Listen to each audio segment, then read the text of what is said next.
What if the most successful financial mind of generation didn't rely on economic models or perfect data, but on a single, subversive philosophical idea that shatters the very foundation of modern economics? You've heard the name George Soros. He is a man who broke the Bank of England and who generated billions through highly concentrated, leveraged bets on global currency and equity markets. His career is a testament to extraordinary market timing, intellectual audacity, and ruthless execution. But unlike a Warren Buffett, who profits from buying and holding excellence, Soros profits from market misperception. His philosophy views the market not as an efficient calculator, but as a chaotic, flawed psychological experiment. The core idea is that market perceptions don't just reflect economic reality, they actively change that reality. This philosophical blueprint for global macro trading is detailed in his seminal work, The Alchemy of Finance. Welcome to Capitura. Today, we're not just looking into a financial textbook. We're starting an intellectual journey into a world where philosophy and finance merge. We're going step by step through Soros' theory of reflexivity, learning why markets are inherently unstable and how this instability creates opportunities for staggering profits. The author and his dual life. George Soros is unique in the financial pantheon. He is simultaneously a highly successful hedge fund manager, generating one of the best long-term track record in history, and a serious philosopher who studied under Karl Popper. The philosophical core. Soros' trading philosophy is rooted in his critique of the scientific method and classical economics. He argues that human knowledge is fundamentally flawed and that markets are therefore inherently prone to error and disequilibrium. The trading blueprint. As the head of the Quantum Fund, Soros applied this philosophical skepticism to global macro trading. He made large, leveraged bets on macro trends, currencies, bonds, commodities, that often ran contrary to popular opinion. His famous 1992 short of the British pound, which earned him over $1 billion, was a direct application of his theory of reflexivity. The book is famously divided into two parts: the theoretical foundation, his philosophy, and the practical application, his diary of real trades. The theoretical part is famously difficult, but essential for understanding the psychological flaws that create financial bubbles and crashes. Why Soros' alchemy matters today. Soros' work is a vital counterpoint to the belief that the market is a rational machine. In today's hyperactive, highly socialized environment, his theories are the only way to explain the extremes we see daily. Meme stocks and the reflexive loop. The rise of GameStop, or AMC, is a textbook example of Soros' reflexivity in action. The perception retail herd buying changed the price reality, which then attracted more buyers, reinforcing perception, creating a self-fulfilling, temporary loop. The stock price was driven by perception, not fundamentals. Crypto and unanchored perception. Bitcoin and many cryptocurrencies lack intrinsic fundamental value, making them prime territory for reflexivity. Their value is almost entirely driven by the perception of future utility and scarcity, creating extreme, volatile feedback loops. The FIRE investor's defense. For a FIRE investor who believes in long-term discipline, Soros' book is the ultimate defense against overconfidence. It teaches the crucial lesson that all market knowledge is fallible, and therefore humility and risk management, ruthlessly cutting losses, are the non-negotiable requirements for survival. We are going to start this complex but rewarding intellectual journey, translating Soros' high-level philosophy into actionable financial wisdom. Chapter 1. The Theory of Reflexivity. Soros begins with the philosophical core of his entire approach, the theory of reflexivity. This theory directly challenges the dominant academic paradigm of the efficient market hypothesis, EMH. The flaw in the EMH. The EMH, which underpins modern finance, assumes that market prices accurately reflect all available information. This implies two things. Perfect knowledge. Market participants possess and act on perfect, objective knowledge. Passivity. Prices simply reflect reality. They don't influence it. Soros argues both are false. He introduces a concept of fallibility, the idea that human understanding is inherently flawed and biased. The structure of reflexivity. Reflexivity describes a two-way feedback loop between a participant perception or bias and the objective situation fundamentals. Two functions. The cognitive function. Participants try to understand the world. Perception tries to match reality. The manipulative function. Participants act on our understanding, and those actions influence the world. Reality changes to match perception. The loop. When these two functions interfere with each other, reflexivity occurs. For example, a rising stock price, manipulative action based on perception of value, allows a company to issue more shares at a high price, giving them cheap capital, change in objective reality, which improves the company's fundamentals, justifying the higher price. The perception becomes a self-reinforcing reality, temporarily. Modern investing application reflexivity explains why speculative bubbles form and burst. Meme stocks in the social loop. The meme stock phenomenon is pure, distilled reflexivity. The retail perception of a short squeeze of buyer's relief led to concentrated buying, manipulative action. This drove the stock price up, change in reality, which then reinforced the initial belief, attracting more buyers. Feedback loop. The fundamentals were irrelevant until the loop became unsustainable. The venture capital model. Reflexivity is inherent in the VC world. The perception that a startup is a unicorn attracts massive funding, manipulative action.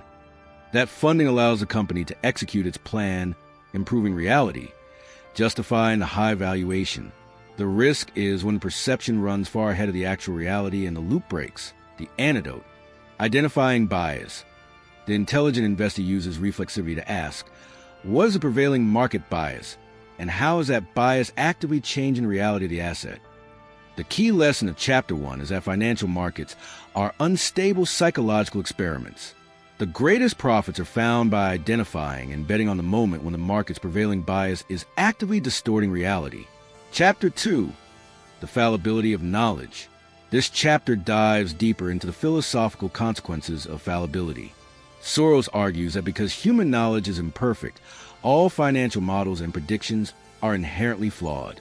The flaw in the scientific method. Soros contrasts the natural sciences with the social sciences, like economics. Natural sciences, the subject matter, e.g. physics, exists independently of the observer's knowledge. A physicist's belief about gravity does not change gravity. Social sciences / markets. The subject matter, markets, consist of participants who act based on imperfect knowledge. The market participant's belief about a stock price does change the stock price, reflexivity. This fundamental difference means the EMH, which applies the physics model to finance, is incorrect. The assumption of perfect knowledge is the source of the flaw. The importance of bias, the bias function. Since perfect, objective knowledge is impossible, all market actions are driven by bias. The dominant bias. Soros' goal is to identify the dominant bias, the collective flawed perception that is currently driving the market's behavior. This dominant bias is the key to predicting whether a reflexive feedback loop will break. The danger consensus. When a bias becomes universally accepted consensus, it creates the most intense reflexive loops bubbles. These are the most dangerous and most profitable times to bet against a prevailing trend. Modern investing application. Fallibility and bias explain why long-term investing requires continuous humility. The crypto bias. Perpetual growth, the dominant bias in the early crypto market, was a belief in perpetual, exponential growth and the eventual collapse of fiat currency. This consensus bias fueled a reflexive loop that drove prices to extreme levels. The sophisticated speculator bets on the moment the consensus cracks, the FIRE investor's humility. The lesson of fallibility is crucial for the FIRE investor. It means accepting that your personal financial plan, based on long-term growth forecasts, is fallible. This intellectual humility demands a strong margin of safety in all assumptions, e.g., lower predicted returns, higher inflation, larger cash buffer. The antidote, skepticism. The best defense against market folly is relentless skepticism. When a narrative becomes simple and universal, assume the dominant bias is at its peak and the market is highly prone to instability. The key lesson of Chapter 2 is that the market is always wrong, but only sometimes does it know it. The speculator's edge is identifying the temporary moments of collective blindness. Chapter 3, The Problem of Induction. This chapter tackles a core philosophical problem relevant to all trend-based trading, the problem of induction. This is the difficulty of making reliable predictions about the future based on past observations. Induction and uncertainty. The problem of induction. famously discussed by philosophers like Hume and Popper, Soros' mentor, states that no matter how many times an event has occurred in the past, it does not guarantee the event will occur in the future. Financial induction. All investment strategies, from passive indexing to technical trading, are forms of induction. They assume that because the market has historically compounded at 7% per year passive, or because a technical pattern has historically worked 60% of the time trading, it will continue to do so, the unstable equilibrium, because the market is reflexive, Chapter 1. The assumptions used in induction are constantly being changed by the participants' actions. This means the equilibrium is inherently unstable and prone to breakdown. Soros' approach, falsification. Instead of seeking to prove his thesis, induction, Soros sought to falsify it, Popper's influence. Negative feedback. Soros was always looking for the evidence that would disprove his initial theory. This philosophical discipline translated directly into his ruthless trading rule: cut your losses. If the market moves against your highly leveraged bet, it is the first sign that your initial thesis, your perception, is being disproven by reality. The advantage of flexibility. By prioritizing the possibility of being wrong, the speculator achieves flexibility. They can exit quickly and even reverse their position, adapting instantly to the market's shifting reality. Modern investing application. The problem of induction is the intellectual justification for continuous, rigorous risk management. The ETF bubble risk. The growth of passive investing, ETFs, is based on the induction that markets will continue to rise. While this is the highest probability bet, the problem of induction warns that a systemic failure, e.g., a massive geopolitical shock, could break this long-term trend. The defense is diversification and liquidity. The Tesla momentum trade. Momentum traders use induction. The stock has gone up for 10 days, so it will go up on the 11th. Soros' philosophy warns that the feedback loop sustaining the momentum, the Joseph effect, is inherently unstable and will break precisely when the belief in its persistence is strongest. The stop-loss is falsification. For the average investor, a stop-loss order is a practical application of falsification. It is a mechanical pre-commitment to admit that the investment thesis was wrong and to cut the loss before it becomes catastrophic. The key lesson of Chapter 3 is that all market truth is provisional. The disciplined speculator never fully commits to a belief. They only commit to a risk management strategy based on the probability of being wrong. Chapter 4.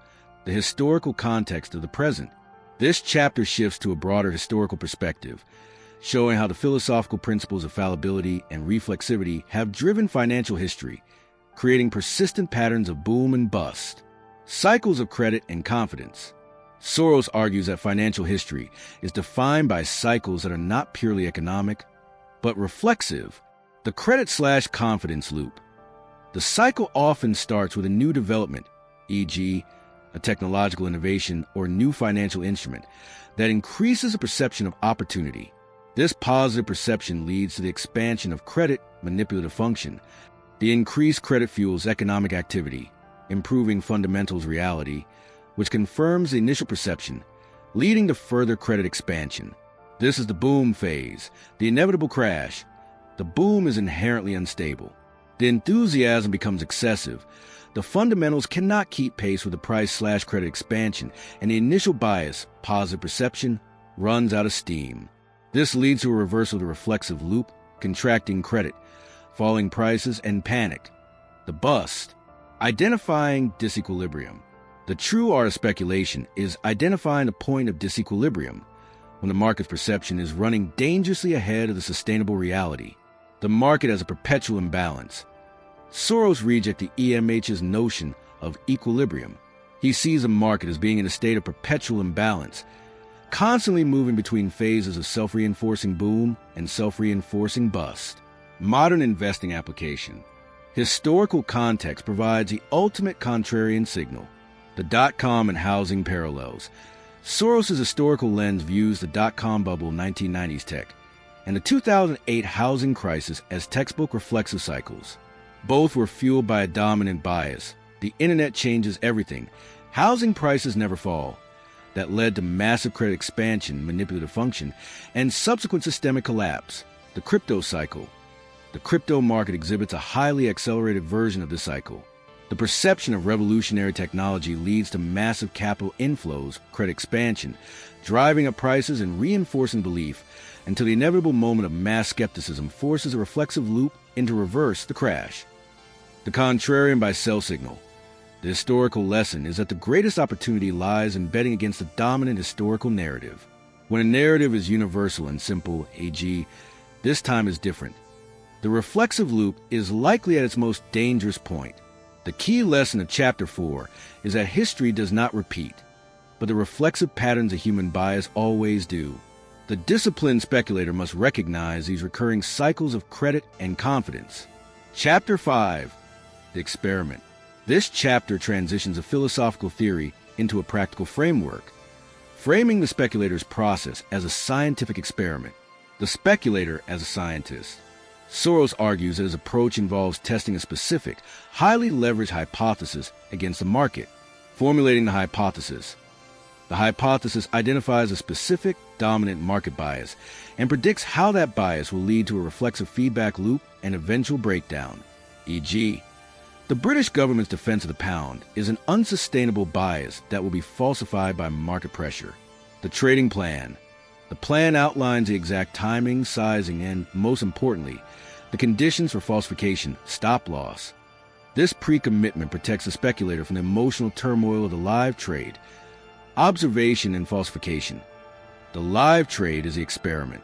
If the market moves against the hypothesis, the experiment has been falsified, and the position must be closed immediately. The role of pain and loss.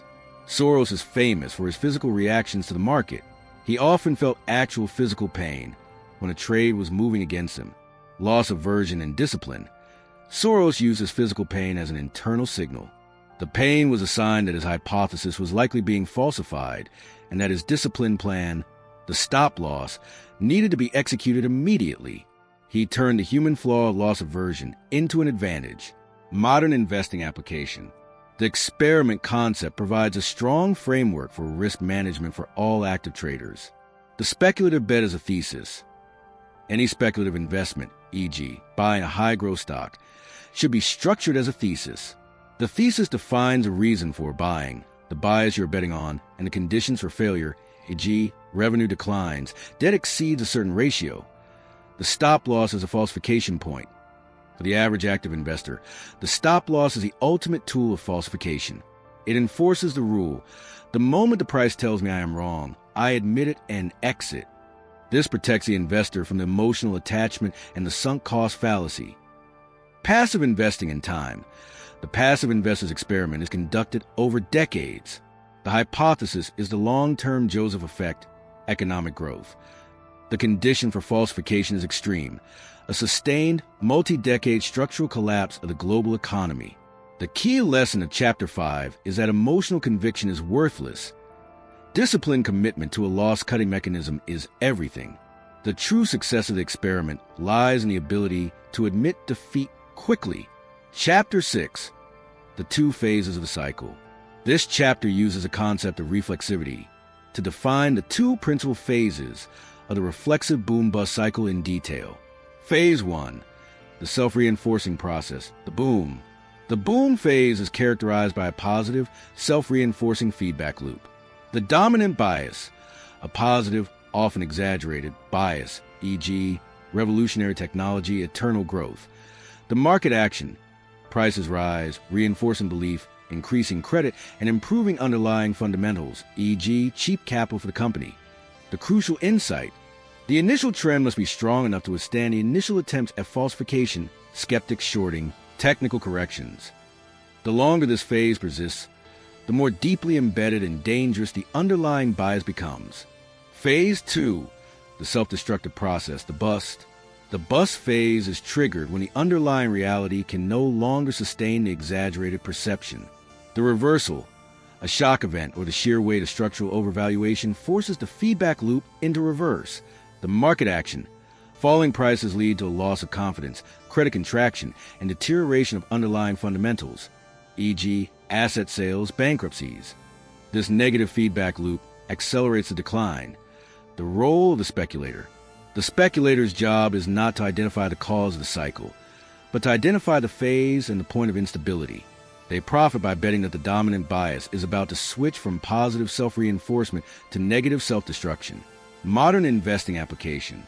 Recognizing these phases is the ultimate defense against irrationality. The Tesla bubble phase. Tesla in its peak growth phase was in a massive self-reinforcing process. The rising stock price allowed the company to raise massive capital and attract top talent, improving reality. A short position here is a bet that the reflexive loop will break, which requires identifying the point where the underlying reality cannot sustain the valuation, the break in the Joseph effect trend. The crypto bust. The crypto winter is the self-destructive process. Falling prices lead to mass liquidations, loss of confidence in related firms, fundamental deterioration, and increased regulation, external shock. This negative feedback loop ensures a bust is just as violent as the boom. Fire investing and rebalancing. The disciplined fire investor uses rebalancing to counteract these phases. During the boom, they sell the overperforming assets, selling into the self-reinforcing process. During the bust, they buy the underperforming assets, buying when the self-destructive process has peaked. The key lesson of Chapter 6 is that all trends are unstable and carry the seeds of their own destruction. The greatest gains are found by betting on the instability of the cycle. Chapter 7. Financial markets as a permanent state of disequilibrium. This chapter is a final philosophical nail in the EMH coffin, arguing that financial markets are not just occasionally flawed. They are fundamentally incapable of reaching stable equilibrium. The instability of equilibrium. Soros asserts that the concept of equilibrium in finance is a dangerous illusion. Reflexivity prevents equilibrium. The two-way feedback loop reflexivity ensures that the market is always moving. If the price were to accurately reflect reality, the participant's knowledge perception would change, leading to new actions that change the price, thus moving it out of equilibrium. The market is in a permanent state of flux. The role of regulation. Regulations and government interventions are attempts to impose an artificial, temporary equilibrium on an inherently unstable system. The practicality of instability. The market's permanent state of disequilibrium is the speculator's source of livelihood. Profit from imbalance. If the market were truly in equilibrium, there would be no alpha. The perpetual imbalance creates the anomalies, the booms, and the busts that the global macro manager profits from. Modern investing application. The permanent disequilibrium explains the inefficiency and opportunity in new market sectors. The unanchored crypto market. The crypto market is the purest expression of permanent disequilibrium, without an anchor of intrinsic value. The price is entirely driven by perception and sentiment bias, leading to constant violent swings. This instability is the opportunity for short-term arbitrage and directional bets. The meme stock phenomenon. The meme stock price action is an extreme, localized state of disequilibrium. The price is completely detached from the underlying business, sustained only by the reflexive sentiment loop. The intelligent speculator bets on the reversion to mean. The passive investor's acceptance. The passive investor accepts that the market is unstable. Their strategy is built on the long-term historical certainty that the overall economy has a positive skew, and that diversification is the best defense against the market's inherent instability. The key lesson of Chapter 7 is that the market is always right in the short term, but always wrong in the long term. The instability is the engine of profit. The disciplined speculator is the one who rides the flux without being consumed by it. Modern context expansion. George Soros, viewing today's financial landscape, would not see new market mechanisms. He would see his theory of reflexivity turbocharged by digital speed. Reflexivity on hyperspeed. The digital bias. Social media platforms are the ultimate amplifiers of bias. The speed and scale of coordination mean that a flawed perception can be transmitted globally in seconds, creating instantaneous, self-reinforcing reflexive loops. The meme stock event is Soros' theory realized through a network crowd. Unanchored reflexivity. The large, unanchored assets like Bitcoin and gold are the most susceptible to reflexivity. Their value is almost entirely based on perception bias. This lack of fundamental constraint allows a reflexive loop to run further and faster than in fundamentally anchored assets. The quant is falsifiers. Soros will respect the quant funds, like Simon's medallion, as the ultimate, unemotional falsifiers of his theories. Their algorithms are constantly testing the edges of the market stability. Their success proves that unemotional, systematic execution can profit from the market's disequilibrium, the shield of falsification. For the active investor, the only defense against the market's instability is to operate under the principle of falsification. Define the conditions under which your investment thesis is proven wrong and commit to exiting immediately. The shield of humility. For the long-term investor, the lesson of fallibility is paramount. Accept that your financial plan is flawed and build a wide margin of safety into your savings rate and predicted returns. The shield of flexibility. The hedge fund success is rooted in the capacity to move capital quickly. For the individual, this means having liquidity, cash, to capitalize on the moments of market panic. The greatest lesson from the Alchemy of Finance is that the truth of the market is chaos. Mastery is not about conquering the chaos, but about riding the waves of instability without sinking. Closing reflection. We have explored the philosophical depths of George Soros' The Alchemy of Finance and learned that the ultimate edge is not an economic model, but a deep, skeptical understanding of human bias and market instability. Here are 10 timeless lessons from George Soros for the intelligent investor. Embrace fallibility. Accept that your knowledge is imperfect and all predictions are flawed. Humility is your greatest asset. Cut losses ruthlessly. Falsification of market moving against you is the first sign that your thesis is wrong. The stop loss is the ultimate tool of scientific discipline. Identify the dominant bias.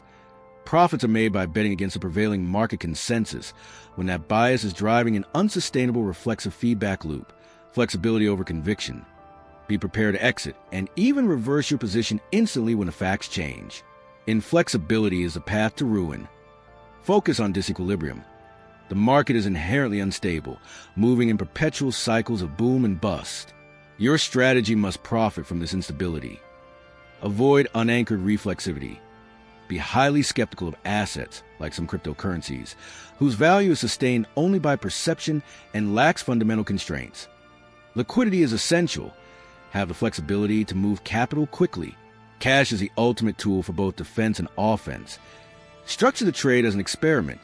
Define your thesis, sizing and non-negotiable exit points, falsification, before executing the trade. The trend is unstable. The self-reinforcing boom phase is inherently unstable. The longer and stronger the trend, the more violent and inevitable the bust will be. Margin of safety for fallibility. Build a wide margin of safety into all your long-term plans to account for the inherent, systemic flaws of the market. How to apply these lessons right now. Define your falsification point. For every long-term holding you own outside of a broad index, define the fundamental metric, e.g., revenue decline, debt increase, that would prove your original thesis wrong, and commit to selling if that point is breached. Contrarian cash allocation. Use market panic as your primary buy signal. When the media bias is overwhelmingly negative, the self-destructive phase, deploy your liquidity, cash reserves, to buy assets at a deep discount. Study the crowd. Use social media and news consensus as a sentiment gauge. When hype is universal, assume the reflexive bubble is near its peak. Soros' path is a rigorous demand for intellectual honesty. By accepting that the market is a flawed, chaotic machine, you gain the discipline to thrive on its instability. And there you have it, the profound, challenging wisdom of George Soros' The Alchemy of Finance. It's a powerful validation that philosophy is the ultimate tool for navigating the financial markets. We hope this deep dive summary has given you the courage to question consensus and manage your portfolio with the disciplined skepticism of a world-class macro trader. If you found value in this breakdown of the Alchemy of Finance, make sure to subscribe to Capitura and click that notification bell. We're on a mission to bring you the world's most powerful financial wisdom chapter by chapter. And you won't want to miss what's next, because we're covering another classic that can completely change how you think about money and markets. Thank you for investing your time with us. Now go and question every premise.